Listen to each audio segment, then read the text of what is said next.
Hai guys, kembali lagi bersama channel Terafek. Kali ini kita akan membahas misteri Gunung Salak Bogor, cerita harta karun terkubur hingga suara mistis gamelan.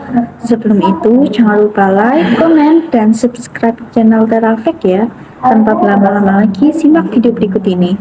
Misteri Gunung Salak Bogor memiliki berbagai macam cerita unik yang bisa dikulik lebih dalam. Gunung Salak merupakan salah satu gunung yang memiliki banyak cerita mistis di dalamnya. Gunung ini berada di Bogor, Jawa Barat, dan memiliki view indah serta memanjakan mata. Banyak sekali cerita horor dan kejadian janggal yang ada di tempat ini. Misteri Gunung Salak pertama, yakni adanya kerajaan gaib Pajajaran. Dalam cerita sejarah yang beredar, kerajaan Pajajaran sudah lama runtuh sebelum masuknya Belanda ke Indonesia. Namun, masyarakat Sunda banyak yang mempercayai arwah dari raja, ratu, serta masyarakat kerajaan Pajajaran masih banyak bergentayangan di sekitar lokasi berdirinya kerajaan. Banyak sekali orang melihat penampakan orang sedang berpatroli menggunakan baju tentara.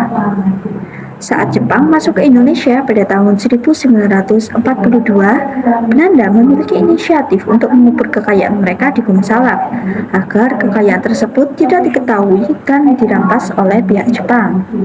Mereka berencana untuk menggali harta di Gunung Salak tersebut setelah Jepang menyerah dan angkat kaki dari Nusantara.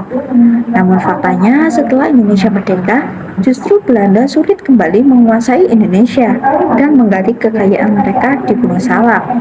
Akhirnya mereka pun meninggalkan Bumi Pertiwi tanpa kekayaan sedikit pun. Berita tersebut mulai menyebar di kalangan warga yang tinggal di dekat kaki Gunung Salak. Mereka beramai-ramai mencari harta tersebut di lokasi Belanda menguburkan warisan harta kekayaan tersebut. Namun semuanya nihil karena mereka hanya menemukan mayat warga Belanda yang tewas akibat pertempuran. Misteri selanjutnya yakni Kampung Setan.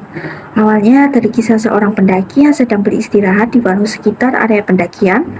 Pendaki itu awalnya hanya membeli dan memakan pisang goreng. Setelah selesai makan, pendaki itu sadar bahwa warung tersebut tiba-tiba menghilang dan hawa di sekitarnya berubah menjadi panas. Pendaki bersama rombongannya bisa kembali ke rombongannya dan pendaki meyakini di sekitar area jalur pendakian tersebut terdapat kampung setan, yang mana warganya gemar mengusili pendaki saat trekking. Di Gunung Salak terdapat beberapa spot angker yang membuat para pendaki harus cemas ketika melintasi jalur tersebut. Tempat ini yaitu Curug Seribu. Di curug ini banyak sekali arwah yang mampu membuat pendaki menjadi tersesat, kemudian tewas secara mengenaskan ataupun hilang tanpa jejak. Kemudian ada area pendakian yang perlu diwaspadai oleh pendaki ketika melewati jalur tersebut. Jalur pendakian terkadang mampu menelan banyak korban jiwa dan juga banyak korban yang tidak bisa ditemukan oleh tim SAR. Misteri Gunung Salak selanjutnya yakni terdapat suara gamelan mistis jika mendaki ke arah puncak Gunung Salak. Menurut pengakuan warga, banyak sekali pendaki yang mendengar suara gamelan yang entah asal suaranya berasal dari mana. Kemudian pendaki tersebut mengikuti asal suara itu berasal, dan kemudian pendaki itu hilang tanpa jejak hingga tidak ditemukan sampai sekarang. Banyak juga pendaki yang tersesat akibat terhipnotis dan mengikuti suara gamelan tersebut. Sekian yang dapat kami sampaikan. Jangan lupa like, comment, share, dan subscribe ya. See you next video.